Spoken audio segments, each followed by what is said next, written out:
నమస్తే. శ్రీ పరంజ్యోతి భగవతి భగవాన్ అద్భుతం. ఆంధ్రప్రదేశ్లోని గుంటూరుకి చెందిన కుమారి గారి అనుభవం. నేను గత 25 సంవత్సరాలకు పైగా భగవద్ధర్మంలో ఉన్నాను. నేను భగవద్ధర్మానికి వచ్చినప్పుడు నా పిల్లల భవిష్యత్తు గురించి చాలా ఆందోళన చెంది శ్రీ పరంజ్యోతి భగవతి భగవాన్ సహాయం కోరుతూ ఇక్కడికి వచ్చాను.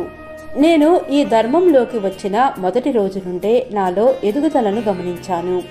శ్రీ పరంజ్యోతి భగవతి భగవాన్ నా పిల్లల భవిష్యత్తును కూడా అద్భుతంగా తీర్చిదిద్దారు. నేను చాలా మొహమాటం పడేదానిని, కానీ ఇప్పుడు నాకు భయం మరియు జంకు లేదు. నేను గతాన్ని లోతుగా పరిశీలించను. గతంలో జరిగిన దేనికి నేను చింతించను. నేను సంతృప్తిగా ప్రశాంతంగా ఉన్నాను. నేను వర్తమానంలో ఇప్పుడు ఎక్కువ సమయం గడుపుతాను. నా తండ్రి శ్రీ భగవాన్ ఎల్లప్పుడూ నా ప్రక్కనే ఉంటారని నేను దృఢంగా నమ్ముతున్నాను. నేను నన్ను ఇతరులతో పోల్చుకొని వారితో పోటీ పడను. నాకు అసూయ లేదా ద్వేషం కలిగినప్పుడు నేను త్వరగా గ్రహిస్తాను.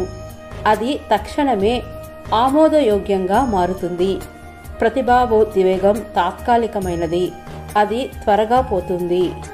కరుణ, నీతి, ఇతరుల పట్ల క్షమాపణ, అందరినీ మరియు ప్రతిదానిని అంగీకరించడం పెరిగింది. నేను వాదనలకు దూరంగా ఉంటాను.